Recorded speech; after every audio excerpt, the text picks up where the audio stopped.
Tonight, facing decades behind bars, the Romanian gang who groomed, raped and sexually exploited 10 vulnerable women in Dundee are jailed.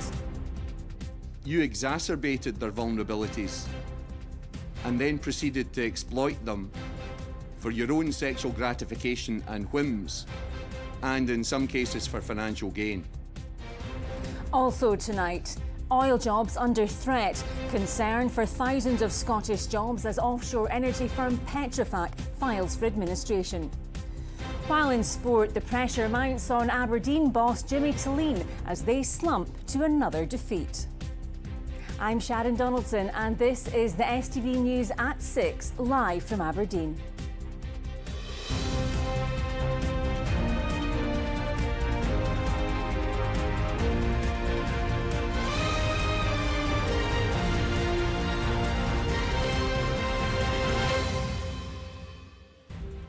Good evening.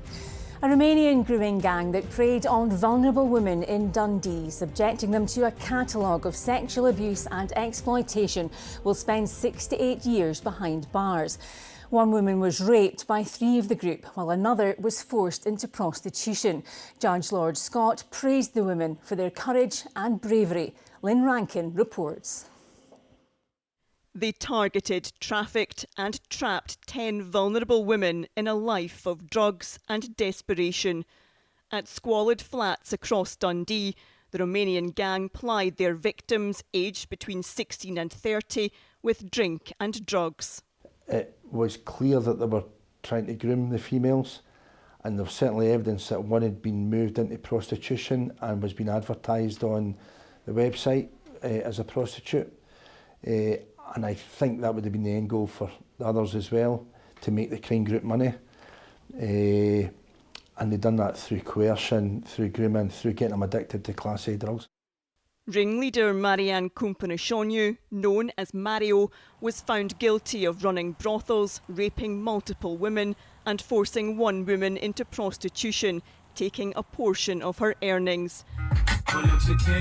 Described in court as a smirking, winking pimp, he was sentenced to 20 years.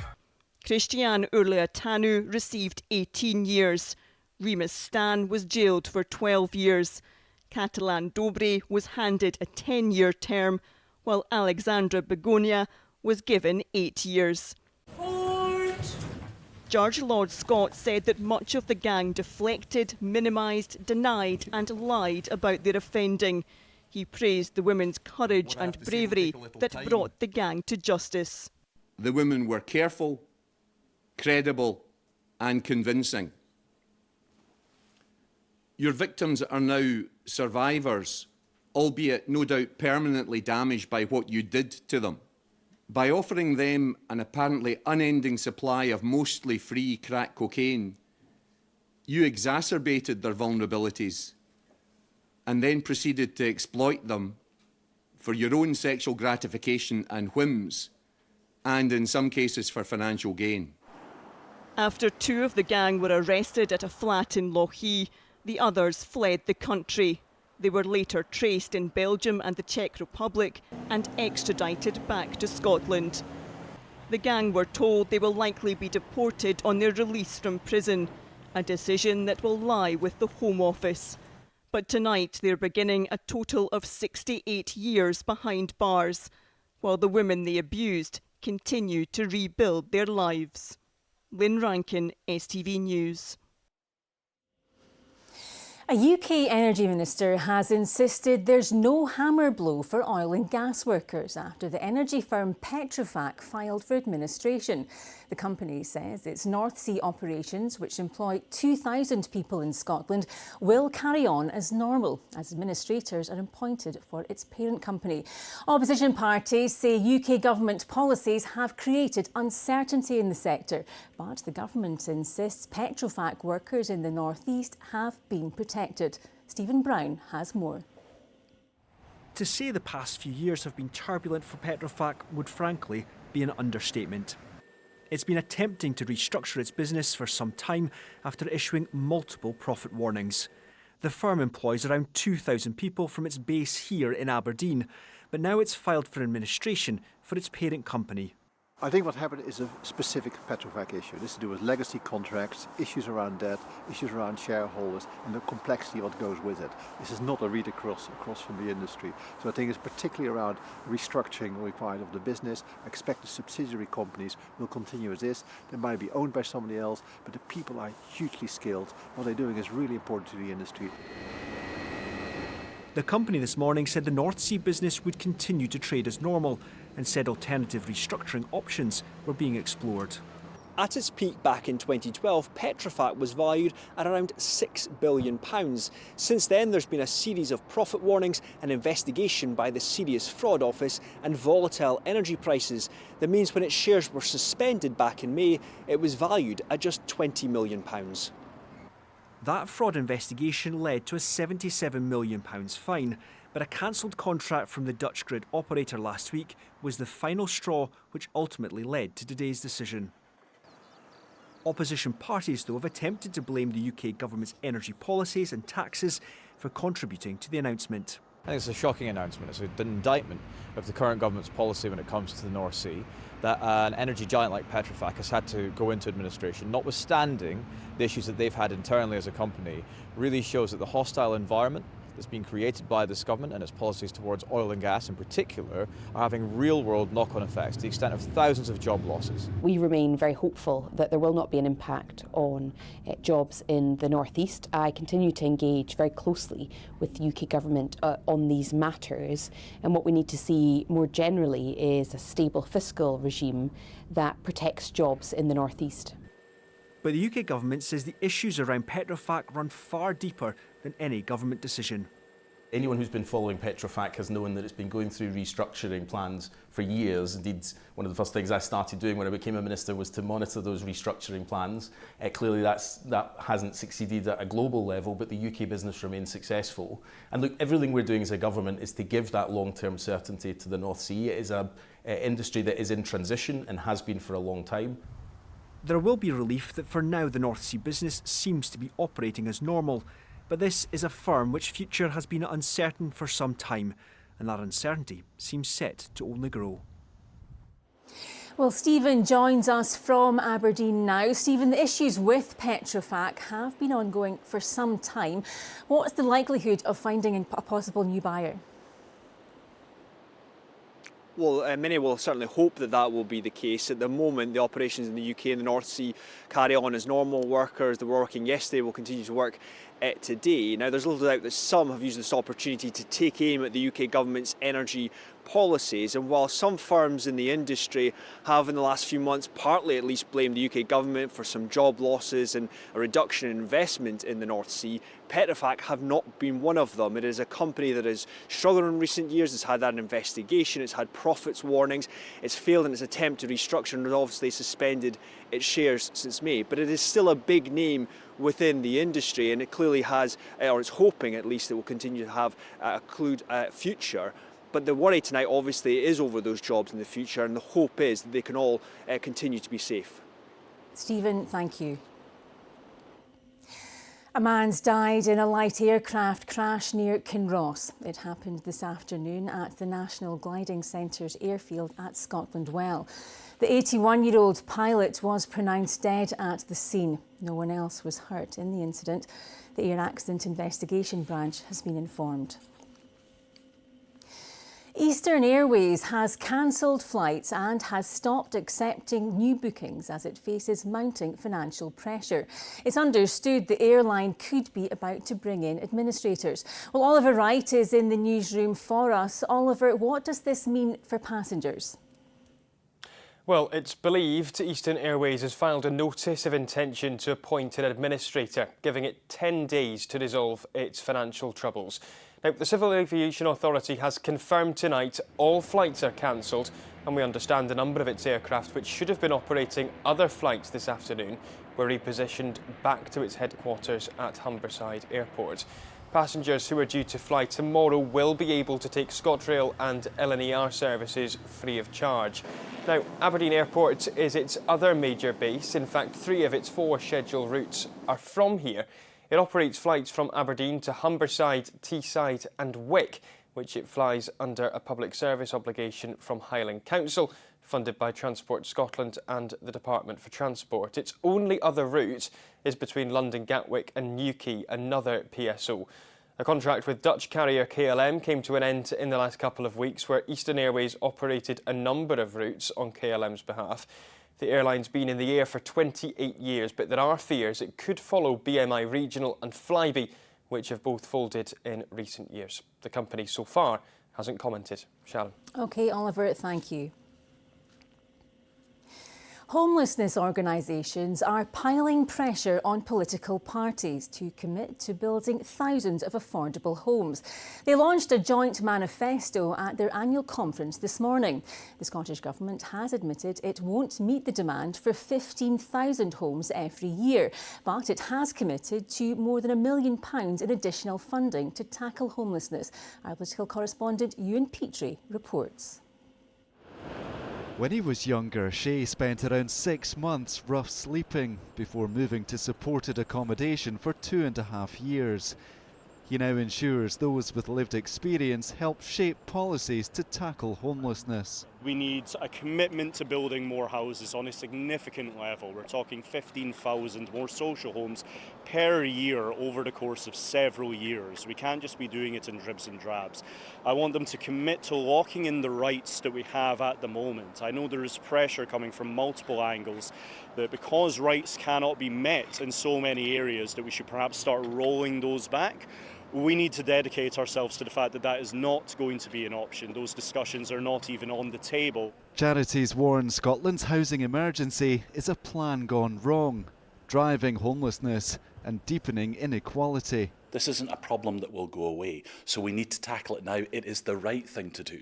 And so there's no clever magic bullet that we can pull out of the sky that says this is the other solution. We fundamentally need to build more homes. With that, we need the right support. We need to secure the funding for services, all of those other elements. But we can't hide away from this challenge. We've got to tackle it now. It's almost 18 months since the Scottish Government declared a national housing emergency. Now, dozens of organisations are joining forces here in Perth to say labels are not enough. They're demanding urgent action and for housing justice to be central to next year's Holyrood election. We do have a strong record in Scotland of having delivered affordable homes. The Housing Secretary addressed the annual Homelessness Conference this morning. She promised an additional £1.6 million to tackle the issue, reduce poverty and support women who've experienced domestic abuse. But she also admitted ministers would not meet the demand to build 15,000 affordable homes each year to stop homelessness rising. We are not in a position just now to commit to delivering that many homes in a year. We don't have the capacity in construction and on a number of fronts. When do you think you'll be able to deliver those kind of numbers? Well, our commitment is 110,000 affordable homes by 2032, and getting to the delivery of that is my objective, and the work I'm doing now, some years prior to 2032, is about building the capacity to ensure it can happen. The housing charity Shelter Scotland, which came up with the 15,000 figure, says the next Scottish Government must make a long-term commitment to reduce homelessness, rather than just manage it. Ewan Petrie, STV News. Homeowners in Aberdeen whose properties are affected by substandard concrete are to be offered the full pre-rack valuation of their home. Earlier this month, a £10 million fund was made available to the City Council from the Scottish Government to help those impacted. The local authority now say they can make an improved offer to homeowners, which would include an additional payment above the market value as part of the voluntary acquisition process. Police in Dundee are continuing to respond to public concerns over the antisocial use of off-road motorcycles. As part of Operation Challenge, several people have been charged and vehicles seized in recent weeks. A 17-year-old male was reported after riding an electric motorcycle in Linlathen on Thursday, while a 14-year-old was charged after a stolen moped was recovered on Findowry Street yesterday. The new owners of an alcohol rehabilitation facility in Dundee say its future is secure. Abbey Care was taken over Jericho House and 2 other properties in Scotland, which were operated by the charity the Jericho Society. The Dundee facility provides 12 accommodation units for men who can stay for up to a year as they address issues with alcohol misuse and trauma. Abbey Care say they'll continue the hugely important work. I think there will be, of course there has to be some learning that we'll take out of our new colleagues, and likewise there might be stuff that they can learn from us, and I think you should always be trying to improve the offering that you give. So yeah, absolutely. In the first instance it will mean that there'll be more people have access to our facility here, which is great news. That means we can deliver more and help more people beat their addictions. Pupils at Perth Grammar School must now store their mobile phones in boxes during lessons. The measure began today following a classroom phone ban introduced by the local authority this summer. Students must also keep their phones in their bags between lessons. Now, Dundee United is teaming up with Guide Dogs Scotland as the club helps to raise awareness of the charity's puppy appeal. It comes as the organisation celebrates 60 years of providing life-changing support. Saul Sivright joined the players at training to meet some special visitors. They might be small now, but these puppies are on a big journey, training to become life-changing companions for people living with sight loss.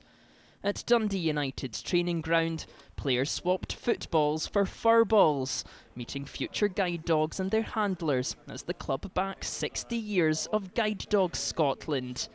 Ian has cared for 13 pups since becoming a puppy raiser. It's like having a new child in the house. Potty training, learning to eat properly, walking properly, getting used to the human race and everything that goes with it. Just socialise the dog. Do you find it a rewarding job? Yes, especially if the dog qualifies and you get a WhatsApp or an email or a phone call from the person who's got your dog, and just to say thank you. With its training centre in nearby Forfar, Guide Dogs Scotland has strong ties to the city, and Dundee United is already helping blind and partially sighted fans enjoy the game through matchday commentary and support at Tannadice. You know, it's just given me the confidence to actually go out and about by myself, you know, especially to the United games. You know, I don't have to rely on a friend or family, you know, to take me along to the games. I can now put on the harness on Harry and make my own way to the ground and, you know, meet up with my friends outside Tannadice and go to the games together and that. So it's just made my life so much easier. From playful pups to life-changing partners, these future guide dogs are already making their mark, one paw at a time. Saul Sivright, STV News. Now for all the sport with Chris, and mounting pressure on the Aberdeen manager. Absolutely, Sharon. 2 steps forward, 2 big steps back. The defeat in Athens combined with the defeat yesterday. I think the boos were ringing right loud around Petrofac yesterday, and they need to get a win on Wednesday.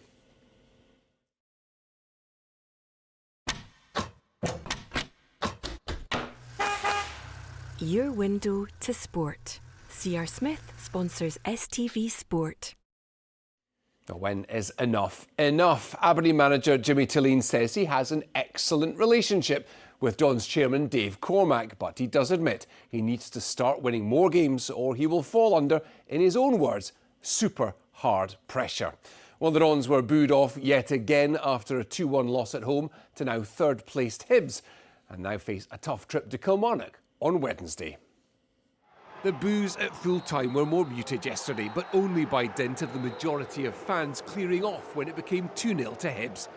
Apart from a few brief flashes of which the Dons should have taken advantage, they were second best to a well-drilled Hibs team with pace and threat throughout their forward line. Tilleen admitted his Aberdeen team were not good enough again. We have a strong chairman, a strong board.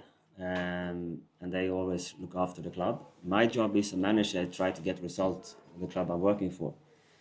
So I am responsible for the results, and we need to do better. Everybody knows as a manager, if the results don't turn around or coming, then you are under super hard pressure. You made changes, 3 changes. Did you get the team right? Did you get the setup and the players correct today? I think we're trying to build something. We feel like we were ready for another game, and because it was really tough to get this game against Athens. We want to go out and show our fans, but we were not with that energy we need. We were not there today, and that was not good enough. Like many of Aberdeen's defeats, it could have been different if Gavin Malloy hadn't slashed at his chance inside 2 minutes. If Adil Aushish had found a bit of composure to finish off a great team move early in the first half. And then an all-too-familiar tale. Armstrong was robbed of possession. Josh Mulligan fed Hibs record signing Thibaut Clinchier, and he raced through to net, and it was 1-0 to the visitors. Wham and bam.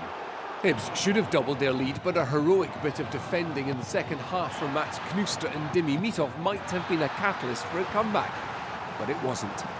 Half-time sub Leighton Clarkson brought out a fine stop from Hibs keeper Salinger, and the Dons were still in it on 80 minutes, when Marko Lazetic, on for the ineffectual Kevin Nisbet, perhaps could have done better when fed by Jesper Karlsson, but again, the visitors' Austrian keeper was his equal on this occasion. And like Athens last week, again, the roof fell in as the Dons chased the game. Eli Yuan scored on the counter with the Reds' defence all at sea. Josh Campbell hit the post when it looked easier to score, and then he did score, but it was chopped off for offside. And finally, with the clock at almost full time, Marko Lazetic's desire to score was rewarded with a right foot finish. Too little, too late, and the pressure mounting from the rapidly emptying stands. There's always going to be pressure, regardless if you start or you don't start. When you come on, you're expected to make an impact. You're expected to do your best, and we as a players everything needs to be better, from defending the box to attacking the box. There's no 50-50 here. It needs to be spot on everywhere for us to be better. And at the moment, we're falling short, not winning our duels, not being good enough on the ball. Just so many things, but I'm very confident in our group of players because we have a high quality players in the team, and I'm sure when everything clicks, it will be great. Next up is a trip to Kilmarnock on Wednesday. A defeat at a ground Aberdeen haven't enjoyed a league win in almost 5 years at could well spell the end of the Jimmy Tilleen 3-year project 18 months early. Well, Aberdeen have today confirmed German Lutz Pfannenstiel as their new sporting director. The former goalkeeper, who confessed to kidnapping a penguin in his memoir, will take up the post next month. Well, Don's chairman Dave Cormack says the former sporting director of German side Fortuna Düsseldorf and MLS team St. Louis will oversee and be responsible for all football and performance areas of Aberdeen as they strive to align consistent on-field success with our player development model. I don't know what that means either. Now, Dundee United manager Jim Goodwin was thrilled with the way his players battled from 1 down to claim a huge 3 points to keep them above Rangers and on the coattails of second-place Celtic and third-placed Hibs. Well, United's Zach Sapsford brought United level with a stunning free kick after Buddy's keeper Shamal George handled outside the box. Amar Fata then scored from the spot. That was after Alex Gogic was sent off for a reckless tackle inside the box. But Craig Sibbald saved the best for last with this superb curling effort late on. Well, City rivals Dundee stumbled to defeat at Falkirk despite taking a well-deserved lead through Clark Robertson. Defensive frailties evident again as the Bairns scored twice to take all the available points. We'd been preparing for that type of game. St Mirren probably force you to defend your own penalty area more than any other team in the league. Every opportunity they get, they're pumping the ball forward to the big 2 strikers. They've got really good athletic midfielders running beyond. They play for long throws and set plays, and as a defence, you've got to stand up and be counted in those moments. And I thought the players done that brilliantly. There's many ways to win games of football, and sometimes you can't always play the nice football that we played last weekend at Ibrox. You know, you've got to find different ways to win, and you know, there's nothing wrong with an ugly 3 points sometimes, and we'll take that all day long. Ugly but very welcome 3 points, and we'll have all the build up to the midweek games on Wednesday, starting tomorrow. United and Aberdeen in action. Dundee, they don't play again until the weekend. That's all from me. See you tomorrow.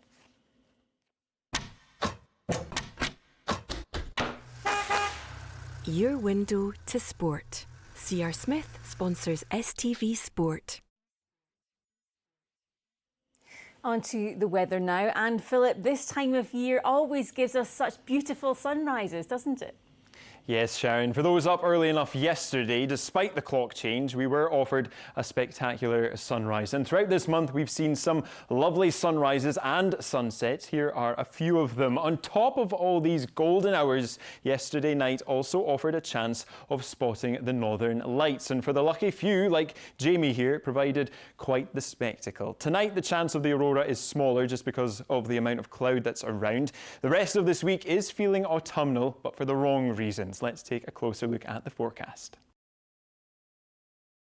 A breezy morning will be followed up with a flurry of fresh delights for lunch.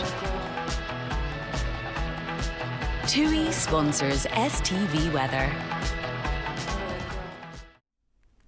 Well, tomorrow we'll see our next area of low pressure drifting in from the Atlantic, keeping things changeable and unsettled. It sits directly on top of us come Wednesday, giving us quite a bit of cloud. Then it drifts off to the northeast. Thursday looks set to be the best day of the week weather-wise before this deep area of low pressure moves through overnight Thursday into Friday, giving us a very wet and windy Halloween to come. Back to just now as we head into the overnight period, we've got a band of rain working its way north and eastwards. As that bumps into the colder air, it will be falling as snow, mainly on higher ground. We'll also start to see the winds picking up strength too. It will be a bit of a breezy, gusty night to come. Under any clear skies, though, some rural spots will get below freezing. We could see a touch of frost where it remains dry.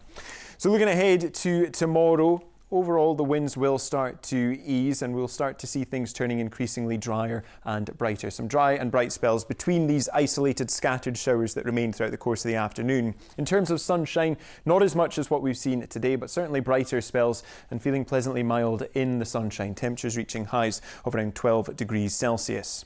Looking ahead to Wednesday, like I said, we've got that low pressure system centred directly on top of us. So that will give us some widely cloudy conditions. Further scattered showers moving in from the southwest later on in the day, with similar temperatures, highs of around 10 or 11. Bye-bye. TUI sponsors STV Weather.